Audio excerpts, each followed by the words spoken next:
Retour à l'essentiel, on va plus loin à présent avec Niagale Bakayoko, présidente de l'African Security Sector Network. Bonjour Niagale. Bonjour.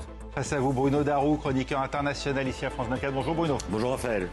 Au sommaire, Israël rappelle des dizaines de milliers de réservistes. Objectif étendre son offensive et le contrôle de la bande de Gaza au besoin par de nouveaux déplacements de population. Israéliens et Américains qui ont frappé également des positions outillées au Yémen au lendemain du tir de missiles yéménites sur l'aéroport Ben Gourion à Tel Aviv. Le Premier ministre social-démocrate en Roumanie lui tire les leçons du premier tour de l'élection présidentielle hier. Le score écrasant du candidat d'extrême droite qui totalise le double des voix de son poursuivant direct, Emer Centriste de Bucarest. Conséquence, le chef du gouvernement démissionne. C'est tout de suite, on va plus loin.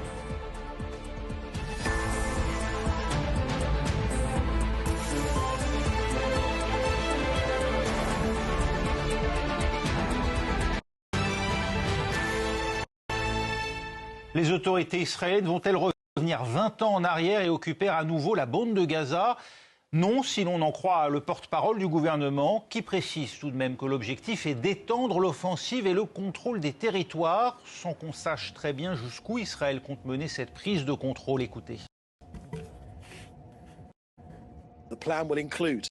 Le plan comprendra, entre autres, l'extension et le maintien de territoires sans occupation, le déplacement de la population de Gaza vers le sud pour sa propre protection, afin d'empêcher le Hamas de s'emparer de l'aide humanitaire, ainsi que de puissantes attaques contre le Hamas. Un plan approuvé la nuit dernière par le cabinet de sécurité sous l'autorité du Premier ministre Benyamin Netanyahou. Il ne fait pas débat ce plan, Claire Duhamel. Bonsoir Raphaël. Non, c'est certain, au sein du gouvernement, ce plan ne fait pas débat puisqu'il a été adopté hier à l'unanimité à l'issue de 5 heures de réunion du cabinet de sécurité et il est aujourd'hui salué très largement, notamment par l'extrême droite israélienne. Le ministre Bezalel Smotrich parle d'une décision historique. Il témoigne auprès d'un média religieux pour dire qu'il n'y aura pas de retrait des territoires que nous allons prendre, même pas en échange des otages. C'est clairement une nouvelle avancée dans le discours israélien sur la question. 70% du territoire de Gaza est déjà considéré comme dans la zone tampon israélienne ou dans les zones qu'Israël veut voir évacuées. Alors aujourd'hui, les familles des otages toujours détenus dans la bande de Gaza sonnent l'alerte rouge et en ce sens, ce plan ne fait pas du tout débat au sein de la population israélienne. J'étais ce matin en reportage à la Knesset, le Parlement israélien, et j'ai vu qu'il y avait des dizaines de familles d'otages qui sont arrivées pour participer au comité de la Constitution, comme ça arrive chaque lundi matin. Ils ont exprimé leur colère très clairement. La mère de l'un de ces otages toujours détenus a appelé les réservistes à ne pas servir. Le président du comité est allé jusqu'à lui révoquer son droit de parole. Aujourd'hui, le forum des familles d'otages qui représente ces familles dit que contrairement aux souhaits de plus de 70% de la population, le gouvernement a décidé de mettre tous les otages en danger de mort. On rappelle qu'il y a encore 59 otages israéliens dans la bande de Gaza, dont 24 sont considérés comme vivants. Unanimité au sein du gouvernement en faveur du plan et on le comprend en vous écoutant au sein de la population, c'est beaucoup plus nuancé. Concrètement, Israël rappelle des dizaines de milliers de réservistes, mais laisse ouverte jusqu'à la mi-mai une fenêtre de négociation pour permettre la libération des otages encore détenus dans la bande de Gaza. Oui, puisque mi-mai, c'est la date du déplacement de Donald Trump dans les pays du Golfe, du 13 au 16 mai pour être précis.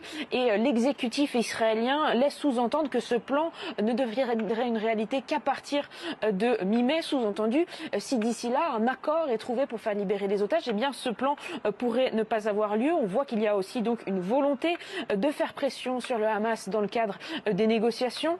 Mais si ce plan, néanmoins, il a été amené à être appliqué, il serait dévastateur pour la population de Gaza qui est déjà survie à 19 mois de guerre, 2 mois de siège complet. Ce plan, il prévoit le déplacement de la population vers le sud. La population serait filtrée au niveau du nouveau corridor de Morag qui sépare Rafah et Khan Younes. Les Israéliens renouvelleraient leurs attaques contre le Hamas. Et vous le disiez, eh bien, Israël a prévu le déploiement de dizaines de milliers de réservistes supplémentaires. Voilà ce qu'on peut dire aujourd'hui de ce plan israélien pour la bande de Gaza. Vous restez avec nous, Claire Niagale Bakayoko. Est-ce un coup de force d'Israël pour contraindre le Hamas et accélérer les négociations? Bien un réel changement d'objectif, il s'agirait désormais de conquérir Gaza.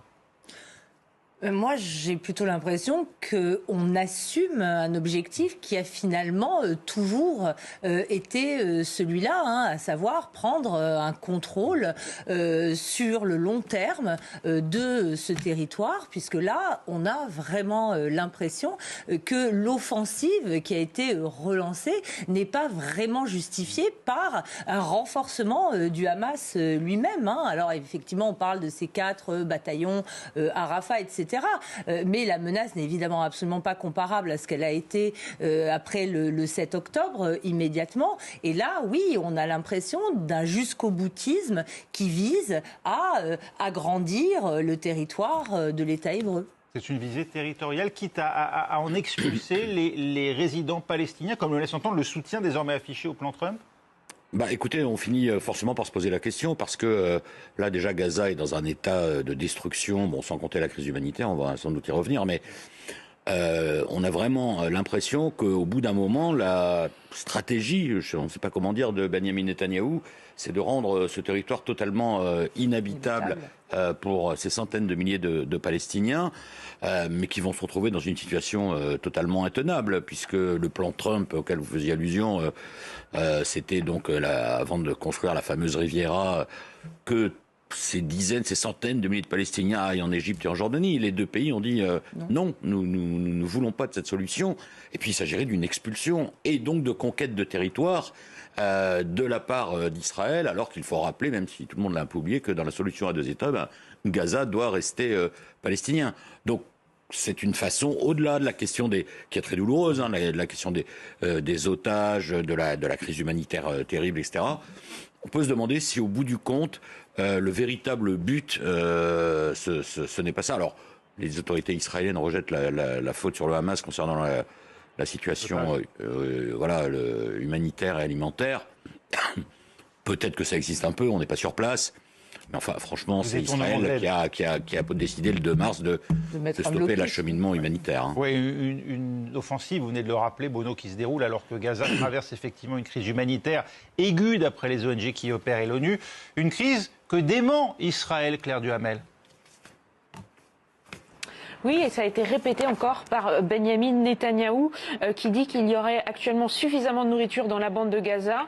Les Israéliens consentent néanmoins à la possibilité de distribution alimentaire si cela devenait nécessaire, ce sont leurs mots. On sait que les Israéliens veulent un plan de privatisation de l'aide. Ils veulent créer ce qu'ils appellent une zone stérile entre Rafah et Khan Younes.